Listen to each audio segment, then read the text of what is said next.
नमस्कार, आप देख रहे हैं A1 उत्तराखंड और आपके साथ मैं हूं आशीष तिवारी। बुलेटिन में सबसे पहले एक नजर हेडलाइंस पर। बीजेपी राष्ट्रीय कार्यकारिणी की बैठक रविवार को। उत्तराखंड सहित 5 राज्यों में होने वाले विधानसभा चुनाव को लेकर बनेगी रणनीति। पीएम मोदी, अमित शाह और नड्डा सहित सभी बड़े नेता करेंगे राष्ट्रीय मुद्दों पर मंथन।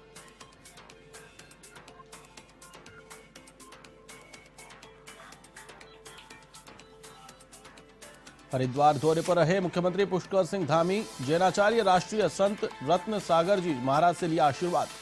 जैनाचार्य से की पीएम मोदी की केदारनाथ यात्रा को लेकर चर्चा।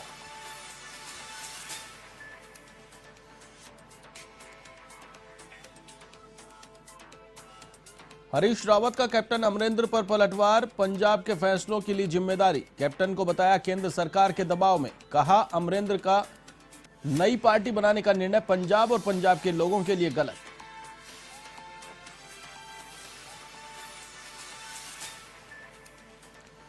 शीतकालीन के लिए बंद हुए केदारनाथ धाम के कपाट। ब्रह्म मुहूर्त से शुरू हुई कपाट बंद होने की प्रक्रिया। राज्यपाल और सीएम धामी ने दी शुभकामनाएं।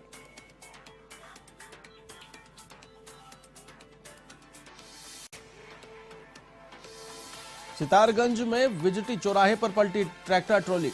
ट्रॉली के नीचे दबने से एक की मौत, 1 दर्जन से ज्यादा लोग घायल। नानक मत्ता का मेला देखकर लौट रहे थे सभी लोग।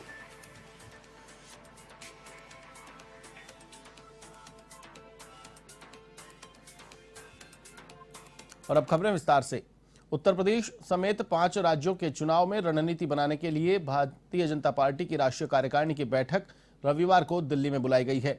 इस बैठक में प्रधानमंत्री नरेंद्र मोदी समेत पार्टी के सभी बड़े नेता शामिल होंगे। भाजपा अध्यक्ष जेपी नड्डा ने पिछले महीने ही अपनी कार्यकारिणी की घोषणा की थी, जिसके बाद यह कार्यकारिणी की पहली बैठक है, क्योंकि पार्टी कार्यकारिणी की बैठक दिल्ली से बाहर किसी चुनावी राज्य में करती थी। लेकिन कोरोना संक्रमण और प्रोटोकॉल को देखते हुए इस बार भी दिल्ली में ही राष्ट्रीय कार्यकारिणी की बैठक बुलाई गई है। कार्यकारिणी की बैठक में एजेंडे के बारे में राष्ट्रपति का संबोधन, एक शोक प्रस्ताव, आगामी विधानसभा चुनाव पर चर्चा और अन्य मौजूदा मुद्दों पर संकल्प और चर्चा है। पार्टी प्रमुख की अनुमति से कोई भी सदस्य अन्य मुद्दा भी उठा सकते हैं। कोविड प्रोटोकॉल के मद्देनजर केवल राष्ट्रीय पदाधिकारी, केंद्रीय मंत्री और दिल्ली भाजपा के सदस्य बैठक में भाग लेंगे। बैठक में प्रदेशाध्यक्ष, राज्य महासचिव संगठन और राज्यों के कार्यकारी सदस्य भाग लेंगे।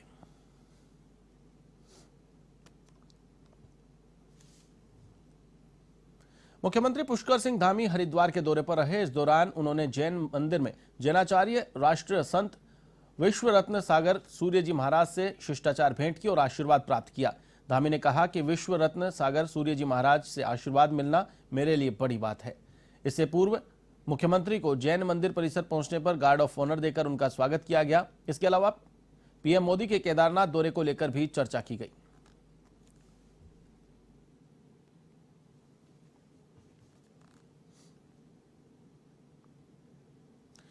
उत्तराखंड 4 धामों में प्रसिद्ध 11वें ज्योतिर्लिंग भगवान केदारनाथ मंदिर के कपाट भैया दूज वृश्चिक राशि अनुराधा नक्षत्र में समाधि पूजा प्रक्रिया के पश्चात विधि विधान से शीतकाल हेतु बंद हो गए।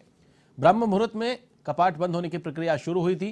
प्रातः 6 बजे पुजारी बागेश ने केदारनाथ धाम के दिग्पाल भगवान भैरवनाथ जी का आह्वान कर धर्माचार्यों की उपस्थिति में स्वयंभू शिवलिंग की विभूति तथा शुष्क फूलों से ढककर समाधि रूप में विराजमान किया। ठीक सुबह 8 बजे मुख्य द्वार के कपाट शीतकाल हेतु बंद कर दिए गए। बर्फ की सफेद चादर ओढ़े केदारनाथ धाम से पंचमुखी डोली ने सेना के बैंड बाजों की भक्तिमय धुनों के बीच मंदिर की परिक्रमा कर विभिन्न पड़ावों से होते हुए शीतकालीन गद्दी स्थल श्री ओंकारेश्वर मंदिर ऊखीमठ हेतु प्रस्थान किया। वहीं राज्यपाल गुरमीत सिंह और मुख्यमंत्री पुष्कर सिंह धामी सहित नेताओं ने धामों के कपाट बंद होने पर शुभकामनाएं दी हैं।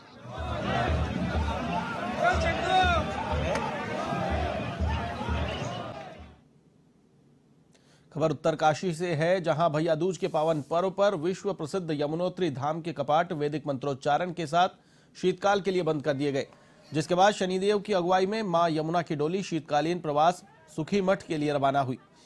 साथ ही अब 6 माह तक मां यमुना के दर्शन उनके शीतकालीन प्रवास सुखी मठ में हो सकेंगे। साथ ही श्रद्धालु 6 माह तक यहीं दर्शन कर सकेंगे। वहीं अक्षय तृतीया पर ग्रीष्मकाल के लिए यमुनोत्री धाम के कपाट श्रद्धालुओं के लिए खोल दिए जाएंगे।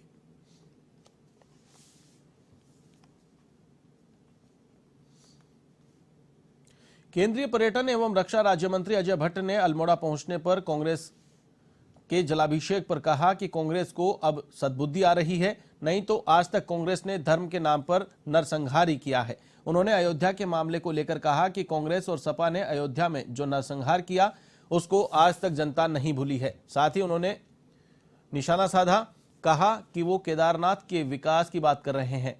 उस समय वो विपक्ष के नेता थे और उस भीषण आपदा में कांग्रेस 5 दिन तक सुध नहीं ले पाई।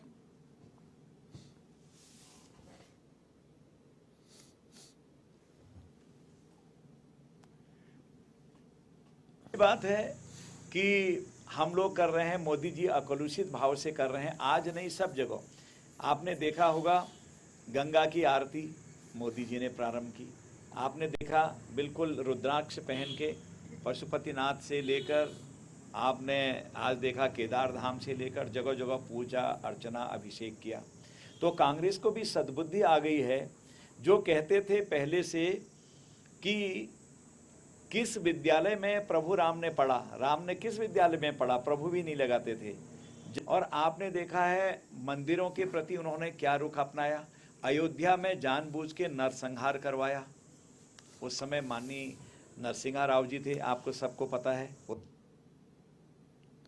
प्रधानमंत्री मोदी के दौरे पर कांग्रेस ने सवाल उठाए हैं। इसको लेकर भाजपा ने कांग्रेस के आरोपों को निराधार बताया। भाजपा प्रदेश प्रवक्ता नवीन ठाकुर ने कहा कि प्रधानमंत्री नरेंद्र मोदी का केदारनाथ दौरा आध्यात्मिक दौरा ही था। उन्होंने किसी भी तरह की कोई राजनीतिक बात केदारनाथ से नहीं की और ना ही गर्भगृह में पूजा कर कोई नियम तोड़ा है। पीएम मोदी ने केदारनाथ में जो भी किया है वह सब नियमों के आधार पर ही हुआ है। नवीन ठाकुर ने कहा कि कांग्रेस को सिर्फ राजनीति करनी आती है, इसलिए वह मोदी पर ऐसे आरोप लगा रहे हैं।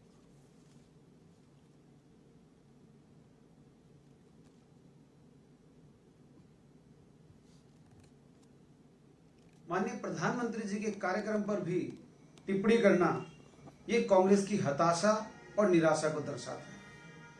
माननीय प्रधानमंत्री जी ने अगर आज केदारनाथ में वहां के पंडित पुरोहितों को, वहां के स्थानीय जनता को संबोधित किया तो कोई राजनीतिक बात तो माननीय प्रधानमंत्री जी ने की नहीं।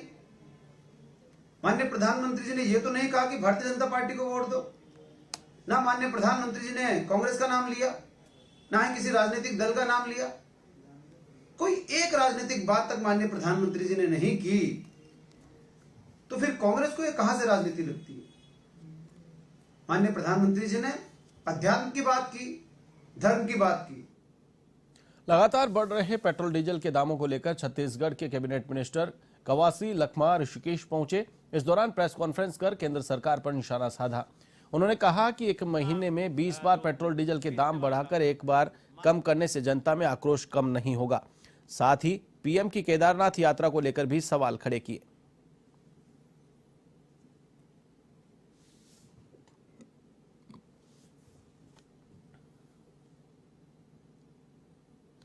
उत्तराखंड के पूर्व मुख्यमंत्री और पंजाब के पूर्व प्रदेश प्रभारी हरीश रावत ने कहा कि पंजाब में जो कुछ परिवर्तन हुआ है वह मेरे समय में हुआ है और इस सब की जिम्मेदारी मैं लेता हूं।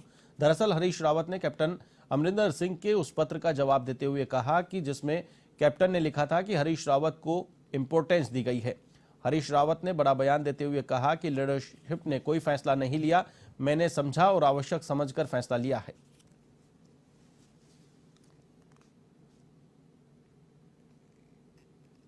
या तो किसी बहुत बड़े दबाव में है कि उन्होंने इतना एक ऐसा निर्णय लिया जो उन पर ही धब्बा लगाता है।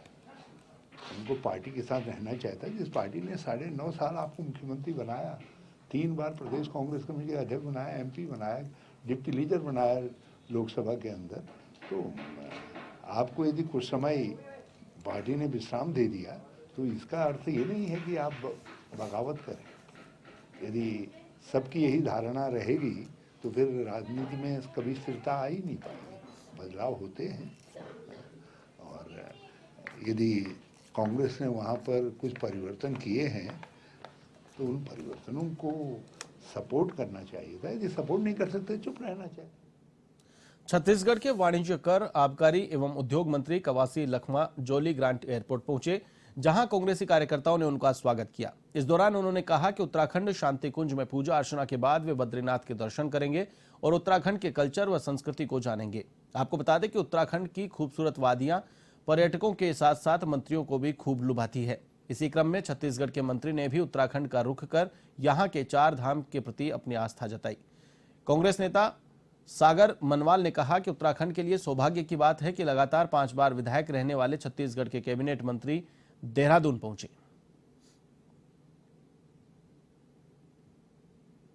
हम लोग शांति कुंज जाएंगे, शांति कुंज के बाद बद्रीनाथ जाएंगे कल, उसके बाद आप आ जाएंगे। इसके पास आशीर्वाद लेने आए हैं। अभी आया हूँ, उतरा हूँ। कल बताएंगे क्या अच्छा छत्तीसगढ़ अच्छा है कि उत्तराखंड अच्छा है। कवाशी लखमा जी हमारे जो मंत्री हैं वहाँ पर आबकारी और उद्योग के 5 बार के विधायक हैं और वो उनका उत्तराखंड में दौरा हुआ है और जैसे कि अभी हरिद्वार दौरे पे हैं वो, उसके बाद उत्तराखंड में कई शीर्ष नेताओं से मिलेंगे और उत्तराखंड की पूरी जानकारी। कल बद्रीनाथ केदारनाथ का भी उनकी जो प्लानिंग है वो चल रही है वहाँ जाने की और उत्तराखंड के बारे में। खबर सितारगंज से है, जहां नानकमत्ता की ओर से आ रहा ट्रैक्टर ट्रॉली विजटी चौराहे पर अनियंत्रित होकर डिवाइडर पर चढ़ गया। हादसे में ट्रैक्टर ट्रॉली में बैठे लगभग 1 दर्जन से अधिक लोग घायल हो गए, वहीं एक घायल ने दम तोड़ दिया। सूचना पर पुलिस ने मौके पर पहुंचकर स्थानीय लोगों की मदद से घायलों को अस्पताल पहुंचाया, जहां पर उनका उपचार किया गया।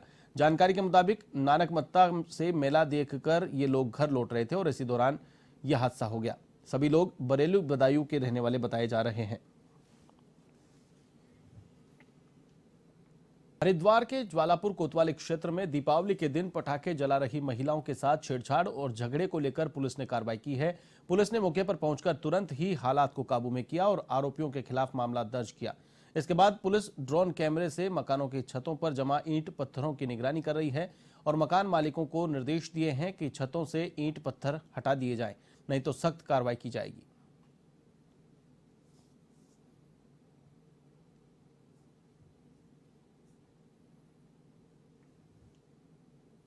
दीपावली पर पटाखों से जलकर घायल होने वाले लोगों के इलाज के लिए स्वास्थ्य विभाग ने पूरी तैयारियां की। इसका परिणाम यह रहा कि मरीजों को समय पर इलाज मिला और उनको कोई दिक्कत नहीं हुई। इससे पहले सीएमओ ने जिला अस्पताल समेत कई सरकारी अस्पतालों में बर्न वार्ड की व्यवस्था की। साथ ही दीपावली के दिन अस्पतालों में नेत्र, त्वचा सर्जन समेत अन्य विशेषज्ञों की तैनाती 24 घंटे के लिए की गई। बर्न वार्ड के इंचार्ज ने कहा कि यहां वार्ड में सुविधा का कोई अभाव नहीं रहा, मरीजों की अच्छे से देखभाल की गई।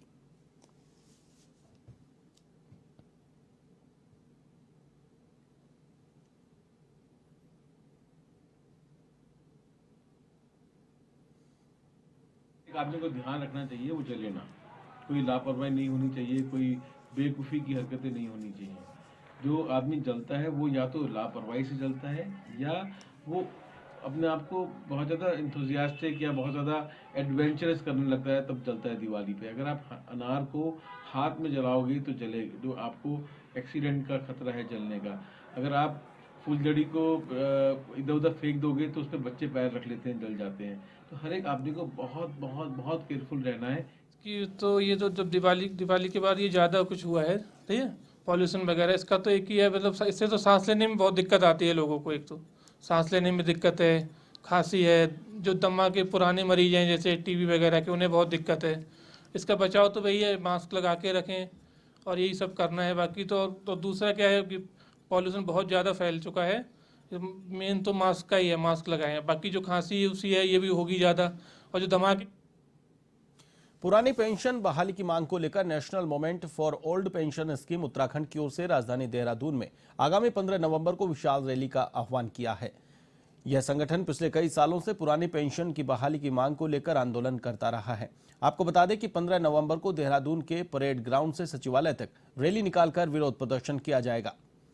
एनएमओपीएस के प्रदेश अध्यक्ष जीतमणि पेन्युली ने बताया कि इस रैली में केंद्रीय अध्यक्ष विजय बंधु के साथ साथ उत्तराखंड राज्य के सभी मान्यता प्राप्त संगठनों के कर्मचारी और अधिकारी भी शामिल होंगे।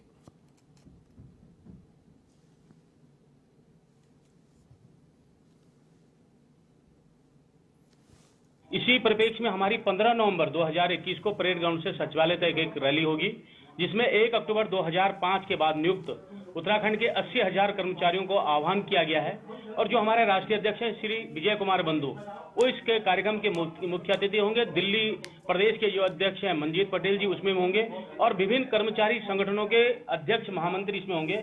पुरानी पेंशन बहाली राष्ट्रीय आंदोलन NMOPS को हमारे संगठन को लगभग 50 से अधिक उत्तराखंड के मान्यता प्राप्त कर्मचारी संगठनों का समर्थन प्राप्त है और हम पिछले 3 सालों से उत्तराखंड के जनपदों में जाकर विभिन्न ब्लॉकों में जाकर हमने NMOPS के ज्वालापुर विधायक सुरेश राठौड़ हरिद्वार स्थित मां मनसा देवी मंदिर पहुंचे, जहां उन्होंने माता के दर्शन कर मां का आशीर्वाद लिया। विधायक राठौड़ मनसा देवी रोपवे से मंदिर पहुंचे और मां मनसा देवी का आशीर्वाद लिया। इस दौरान विधायक ने कहा कि सनातन धर्म में देवी देवताओं की पूजा प्रार्थना से उनका आशीर्वाद एक औषधि की तरह काम करता है, जो हमें हर बुराई से लड़ने के लिए साहस देता है।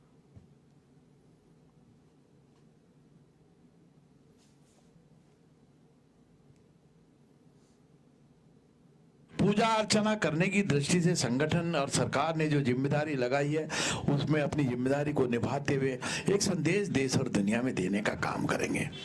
मैं अपने सभी भक्तगणों का मां मनसा के उस मंदिर पर उसके विराट रूप का दर्शन करते हुए भगवान शिव के उस केदारनाथ जी के दर्शनों के जो लाभ लोगों को मिलेंगे वो वर्चुअल मीडिया के माध्यम से हम एक नया जो संदेश दे रहे हैं वो देश और दुनिया। बुलेटिन में फिलहाल के लिए बस इतना ही। मुझे दीजिए इजाजत। देश और दुनिया की तमाम खबरों के लिए आप देखते रहिए A1 TV। नमस्कार।